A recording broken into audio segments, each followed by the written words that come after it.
Tragic. Oh, wait. I forgot the warm. You know what? Forget the warm up. Since I forgot it, we'll forget the warm up. All right. All right.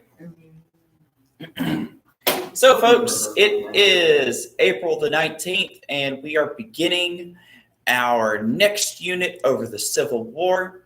We are going to lecture this week, and we are going to lecture next week. But I am 95% sure that Friday we're going to have our final exam, and I will not accept that any later than the end of that next Monday if you're a distance learner. So you should I'm probably going to tell them they need to take work off for that day. So I need to be here. They don't need to mess that up. You mess up finals, like there's a certain date where I can't put it in. If it's too late, you're going to get a 0. If you get a 0, when there's only 4 test grades, there's no way. Yeah. Right. Well, almost no way. Huh. But it's going to mess up your transcripts for the rest of your life. So, more than likely. All right, so let's look at some flags. Hey, what flag is that? American. That is the American flag, the British flag, and I'm not sure. What flag is this? Confederate flag? Yeah, that's the Confederate flag. That's a Confederate flag. This is the Confederate flag. What flag is this? That's the rebel flag. Yeah, that's the Tennessee fighting flag. But it's come to mean the Confederate flag to a lot of people, and like people who like it and dislike it. So, which is oddly enough, but it came to symbolize the Confederacy. But really, yeah, the actual Confederate flag looked a lot like the Texas flag, but with a circle of stars instead, or a star for each of the Confederate states that left. So, which is funny, you could have that one like hanging off your car and no one would be offended, even though it was the real Confederate flag. So, I think that's always just one of those ironic things. Whereas this one, people are like, what? And well, yeah, that was. Which one? Is that the good one or the bad one? Oh man, well, you better be careful in East Texas who you say that to, because some people will say, yeah, that's the symbol of Satan, and some people will be like, well, that's my family. So, which one is the north? America. Which one is south? Isn't it this one? Oh, they're both the same? Yeah. This was for the Confederate States of America, and this is more like the Tennessee Army. And south was slavery, pro-slavery? Yes. That's a big point to take home. Yes, sir. And of course, it was also like simplified states' rights to the point where they weren't really working with each other very well in the Civil War. So that's going to hamper them greatly, along with other things. Really, it's actually miraculous that the South stayed together as long as it did, because when you look at like all of the advantages the North had, the South should have lost, but they almost won the war a couple of times. So that was kind of funny. So it just goes to show just how you can never, can't take things for granted, right? All right. Transitions. All right. The Civil War, April 12th, 1861 to May the 9th, 1865. So you especially need to know those years. That's helpful for you. All right. So, the Civil War is what's going to make America into the modern America it is today. Before the Civil War, America still had a lot more of the aspects of individual sovereign states. After the Civil War, a lot of that state sovereignty is going to be wiped away. The federal government is going to just balloon in size and scope and scale and authority. And we're going to see, of course, definitely the end of the system of slavery, but it's going to leave a lot of unanswered, as we will see definitely during the Reconstruction period. So, first off, we have vocabulary. If you don't know a term, write it down. But those 3 amendments there, we're going to bring those up again later, the 13th, 14th, and 15th Amendment. By the way, if you're at home, I posted the notes on the Google Classroom. It's under Civil War Part 1, which means, of course, I put Part 1 because I'm going to post more notes later. All right, so secession, the withdrawal of a state from a union. So I suppose that smaller plots of land could secede, but so in American terms, we know, of course, the southern states are going to secede from the Union. And of course, they're going to say America is made up by the states. Therefore, when we leave, the North was like, no, America is made up by the people. And the people have not declared that you should leave. Confederacy and alliance formed for a common purpose, usually defense. Members of a confederacy do not make laws over one another, and they don't have authority to. But it's like a compact. It's almost like we recognize that we're part of the same country, kinda, but it's almost like an entente. We all agree to protect one another and join one another in times of fighting. And these three amendments here to the Constitution are known as the Reconstruction Amendments. These are going to be the fruits of the constitutional fruits of the Civil War. So the 13th Amendment abolished slavery. So I'm sure you can tell which side won. The 14th Amendment, citizenship. And it was hammered out in the debate that this was meant to be citizenship for those ex-slaves. So they were like, well, what do we do with all these people who've been freed? They don't really have a status here in America. It made them citizens. It also provided that they have equal protection under the law and due process. The 15th Amendment, universal male suffrage. So all the guys who are citizens get to vote, but not the girls yet. That's going to have to come later. Now, the 14th Amendment, I think it's something like almost all of case law. That's essentially judicial rulings that have the weight of law on them come from the 14th Amendment. The 14th Amendment is known as the Civil Rights Amendment.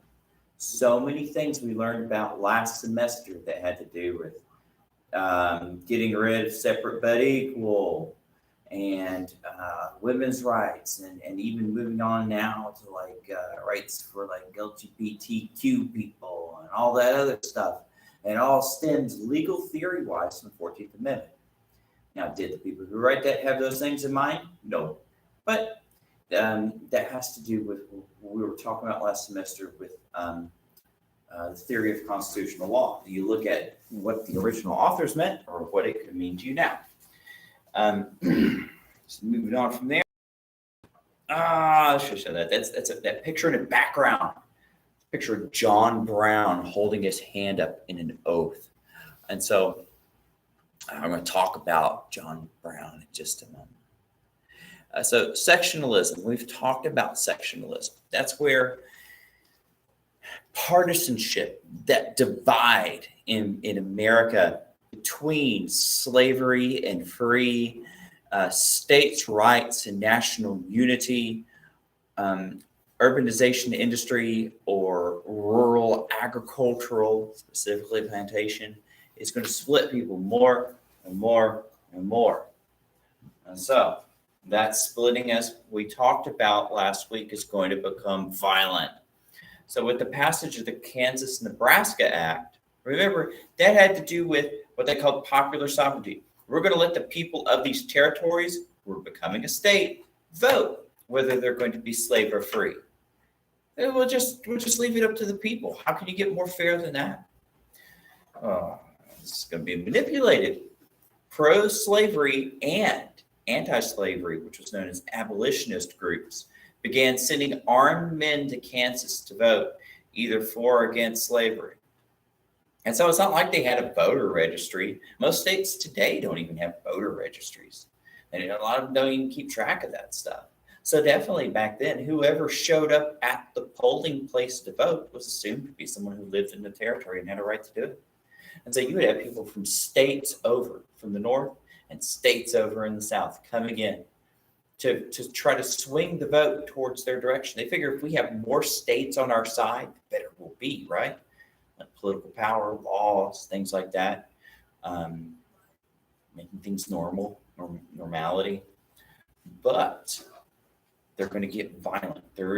These groups will band together and murder one another. They will find the people who live there on the opposing side, wipe out their families. It was brutal, brutal. It was like the worst kind of guerrilla civil war, murderous fighting you can imagine. And this is before the Civil War was even started. The pro-slavery side would win the election.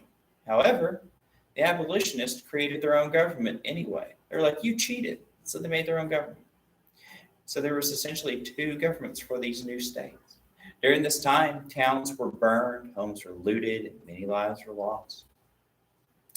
On the flip side, hearing about all this and becoming very, very upset about it, a guy named John Brown, a radical abolitionist, he was a full-on abolitionist.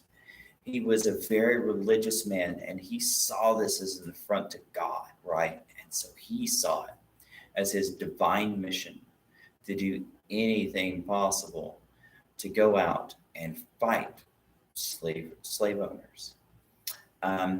He led free slaves into Kansas and led what was known as the Potawatomi Massacre, in which 200 men were killed.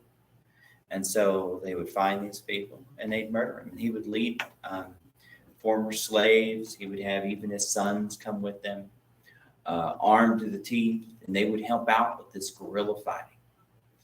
And so they were like, if it's a righteous cause, any means necessary is fine. And you could think of this like it was like religious terrorism in a sense. Like he believed he was divinely appointed to kill slave owners, right? In Congress, an anti-slavery senator named Charles Sumner he wasn't beat to death. I need to change that. He was almost beaten to death. So I need to change that.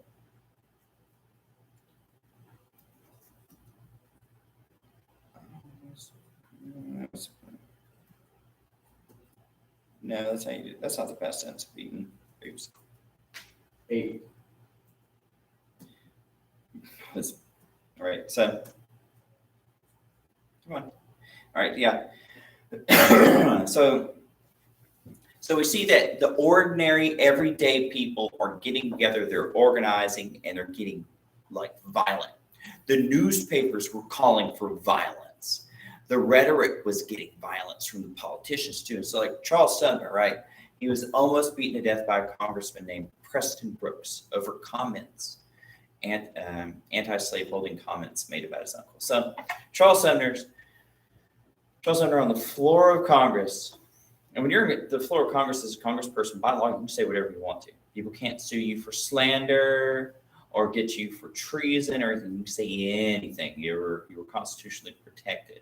And so he goes up, and against his fellow congressman, he's going to say that he's doing all kinds of things, like he's abusing his slaves, impregnating them, all this scandalous stuff, which they think was actually pretty common. And Preston Brooks saw this as such an affront to the honor of his uncle that his office. And while Charles Sumner is sitting at his desk, he's going to take up like a brass knobbed cane and just thwack him in the head until he stops moving. Sumner will live. He'll eventually get better. He's going to have some pretty bad brain injury, but he's eventually going to get better enough to, after the Civil War, help make anti-slavery laws and stuff like that. But of course, this goes to show some of the cultural differences, like the Tocqueville. Remember, I told you the Frenchman who came to America and wrote on the character of Americans and the differences between Northerners and Southerners. They said, well, one thing he noticed is that in the South, they were still very honor holding. There were still duels to the death. And so like honor was worth more than your property. And so to affront a Southerner's honor was just seen as just like something he was willing to die for, right? And so by like saying these things about his uncle, got the guy mad. Or in the North, it was more, I think it was more normal where people fought, but also they were more willing to take things to the courts, right? Insults weren't necessarily as bad. It's still like that today, from what I understand. I remember reading a news story about a psychology study that showed like the differences between people like in New York. If a stranger cussed out somebody, the person almost immediately forgot it. If somebody cusses somebody out, they're just like really mad. It's like, how dare you do that? Like they want to get back at you. So it's like, well, around here, people don't really do that much.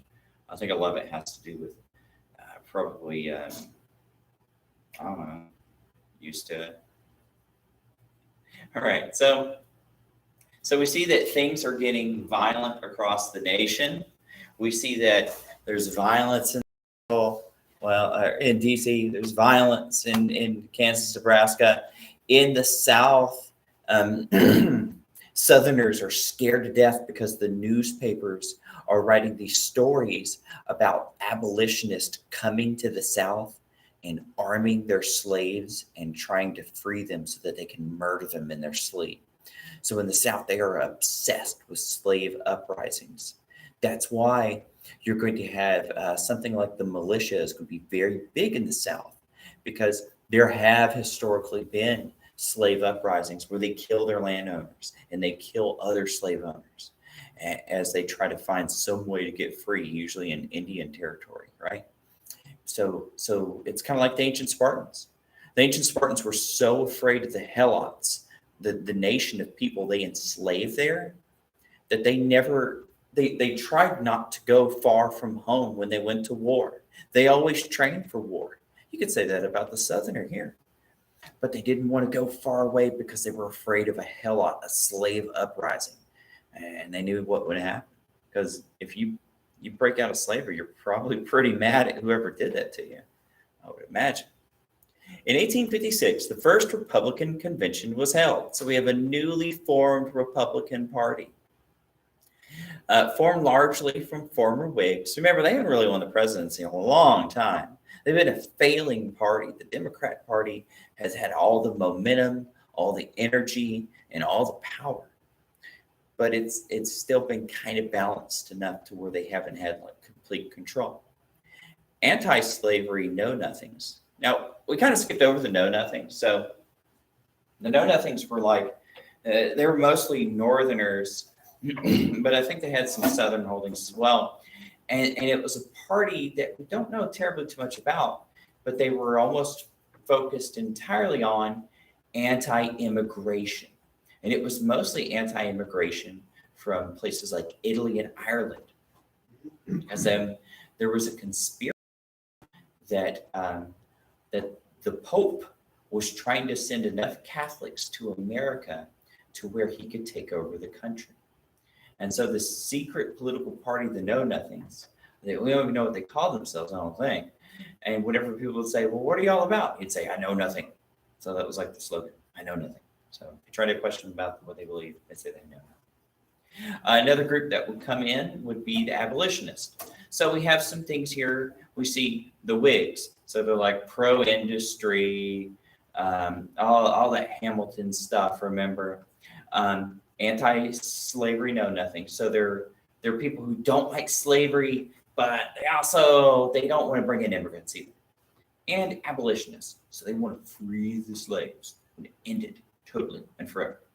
In 1857, the Supreme Court ruled in the Dred Scott case. This is going to be pivotal.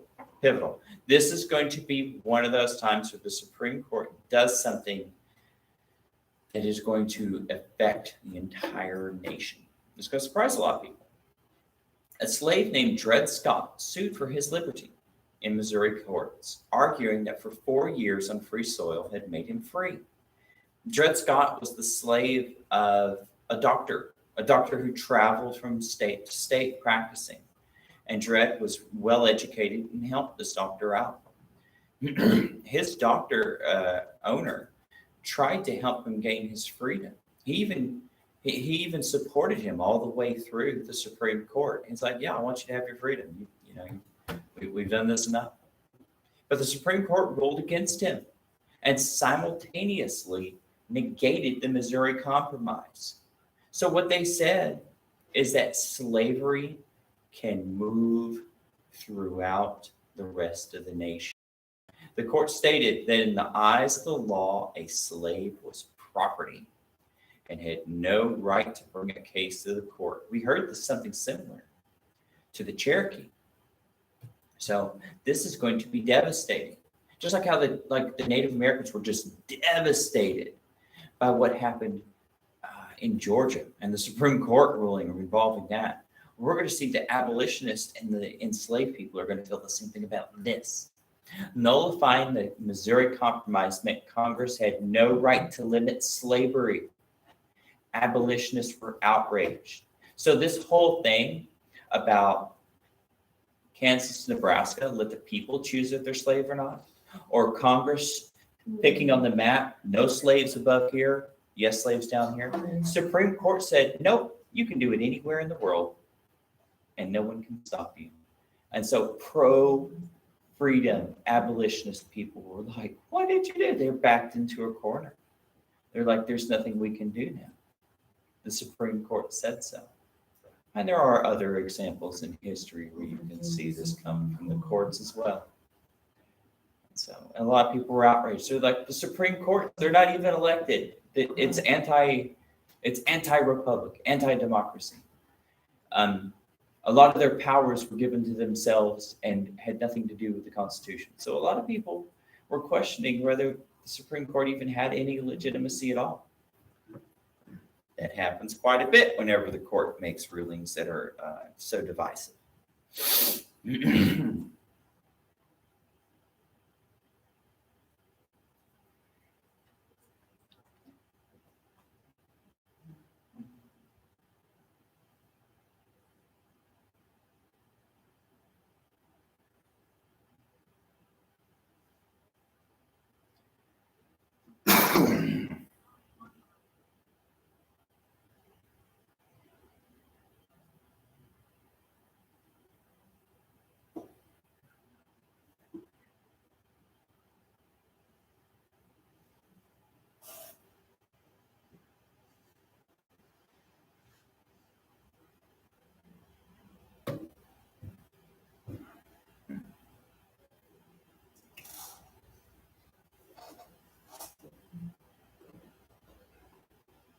One second.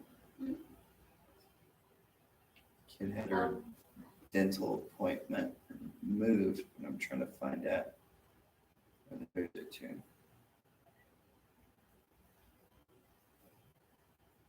So it's today, but when today?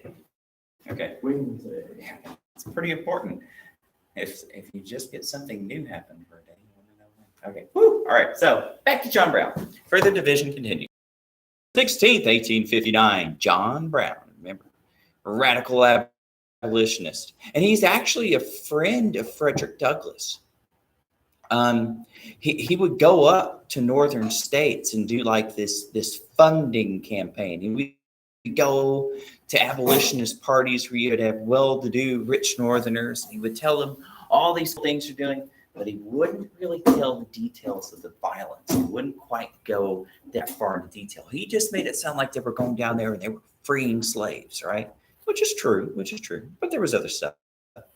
John Brown led free slaves to an arsenal at Harper's Ferry, Virginia. So an arsenal is essentially a military complex where you keep weapons and ammunition. And so he decided to free and arm slaves in the South, leading them as a revolutionary army against slavery, right? So he was going to free plantation after plantation of slaves, give them U.S. Army weapons and gunpowder and shot, and have them march through the South, just freeing as many plantations as possible. The thing is, they're going to make some mistakes, right? So he's going to have some free slaves who are going to be, some of them still have families on plantations in the South, wives and children. So they saw this as an opportunity to maybe perhaps free their families. And like I said, some of them were fellow white abolitionists as themselves. And they filled that, they took a train down there and they checked the train.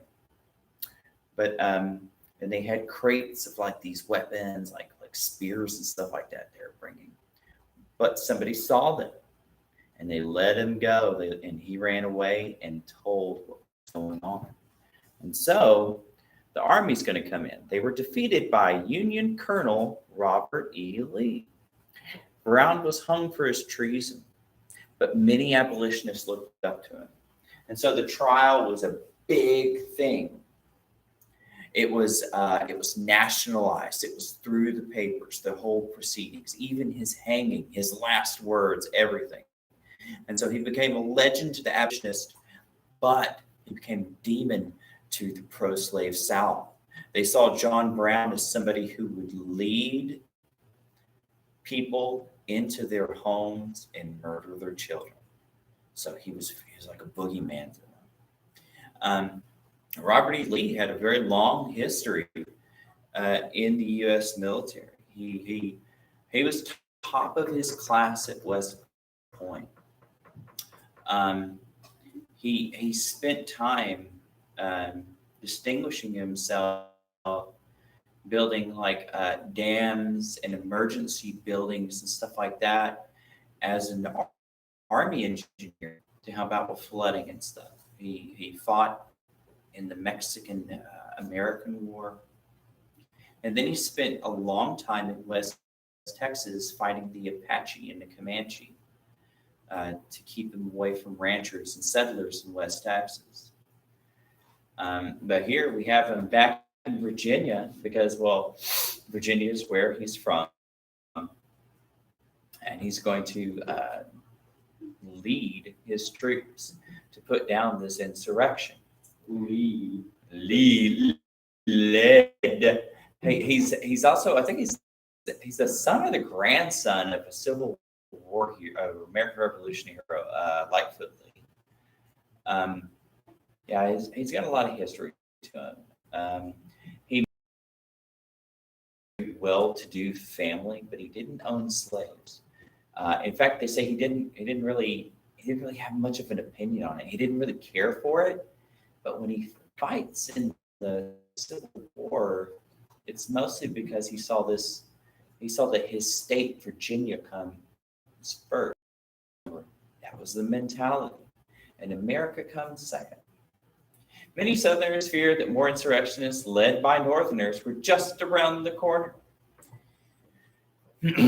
Following these events came the election of 1860. Election time. Everything's a powder keg. And then you have an election. Kind of reminds me of 2020. Between a split Democrat Party, Stephen Douglas. We're seeing something happen here. So the Democrat Party, remember, has held so much power for so long. But if you'll remember, we had this problem too when we were talking about, remember when the Bull Moose Party came in last semester, right? Yeah. Now and the Republicans were split. Well, now the Democrats are split. The Northern Democrats and the Southern Democrats. Now, Stephen Douglas, he's very famous for his debates against Abraham Lincoln. He's from Illinois. He's a very outspoken Northern Democrat. It's not that he loves slavery. It's just that he has the idea that if people want to own people, that's fine if they do it over there. It's not going to bother me. But John Breckinridge wanted to greatly expand slavery. He wanted it for the whole nation. And so the party is split between those who are a little more moderate and those who are a little more radical pro-slavery. John Bell for the new Constitutional Party as well. And so what's the new Constitutional Party? Well, it's super short-lived and it was super small, but they had a presidential candidate. They were essentially about just keeping America together. That was it. So if you ask them about economic policy, they're like, I don't know, whatever keeps us together. Well, what about people's rights? I don't know, whatever keeps us together. They just wanted to prevent a civil war. Then you had Abraham Lincoln. He was the candidate for the Republican Party. So you see the votes are just going to go all over the place. Now, 2020 didn't have that. I mean, you always got third-party candidates, but, I mean, I think they didn't make, third-party candidates didn't make nearly as much headway as they did, like, in the last election. In 2020, like, you barely hear about, like like Joe Jorgensen and stuff like that. Sure, he was.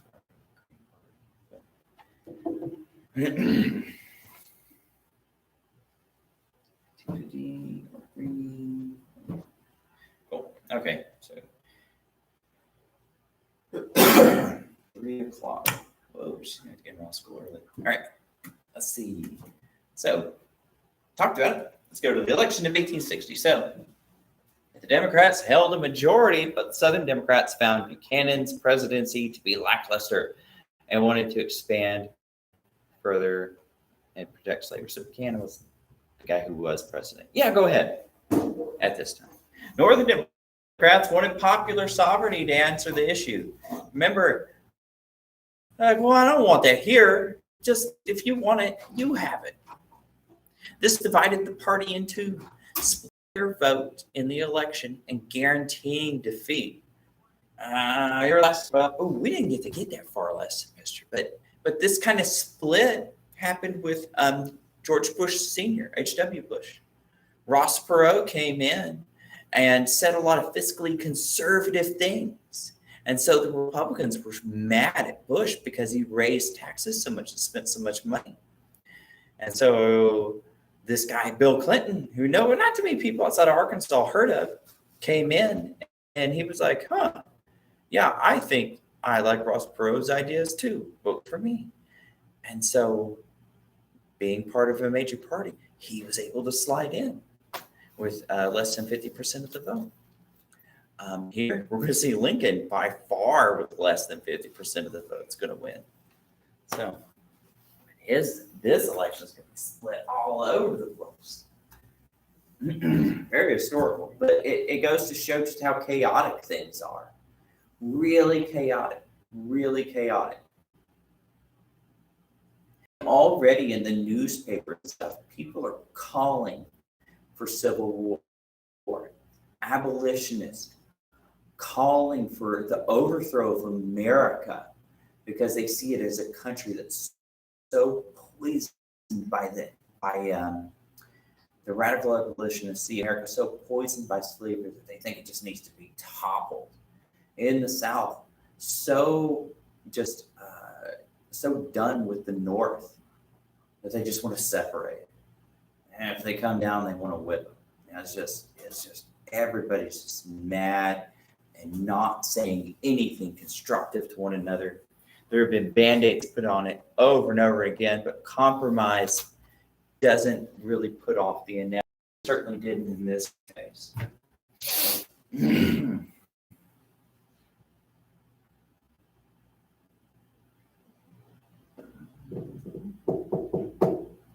All right, let's go to the next one. Can you go back to that one just so I can take a Picture. It's in the Google Classroom. I know, but it's easier. All right. Okay. All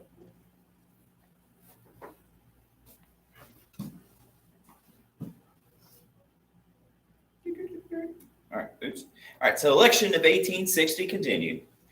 Abraham Lincoln ran as Honest Abe, a man of the people, someone who would avoid political, already a popular national figure because of those debates I was telling you about earlier.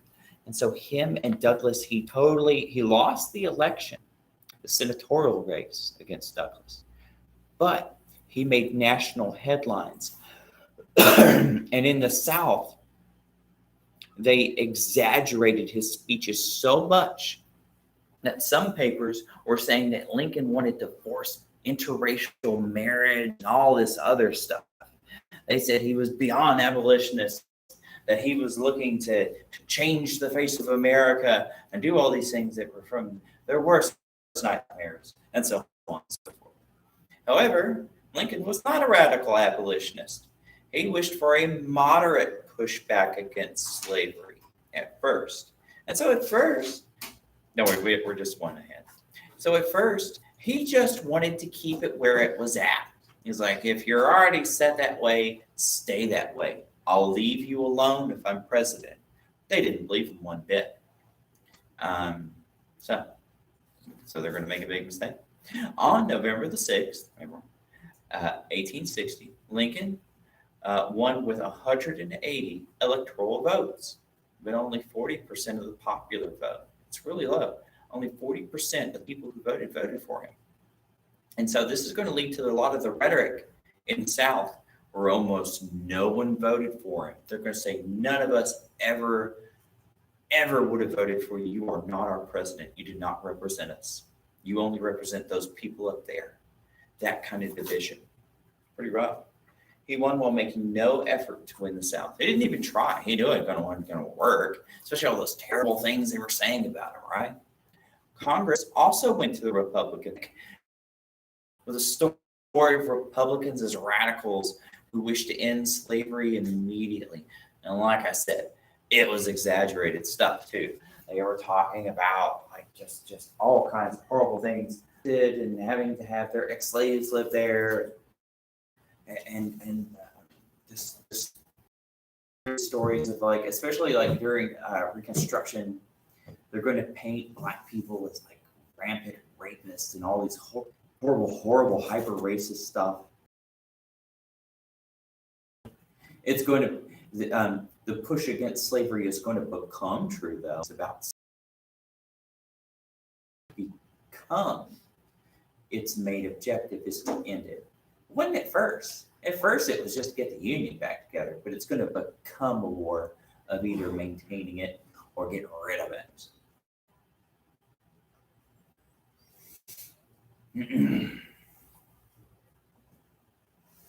Freeze it.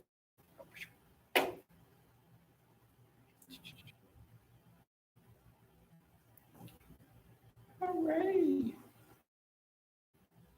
We got 3 more. Because we didn't get to the fighting yet. So, well, I mean, some fighting. So, secession begins. Southern states threaten to secede immediately. And guess what? It's going to start in South Carolina, just like with Andrew Jackson. But Andrew Jackson was able to stop it.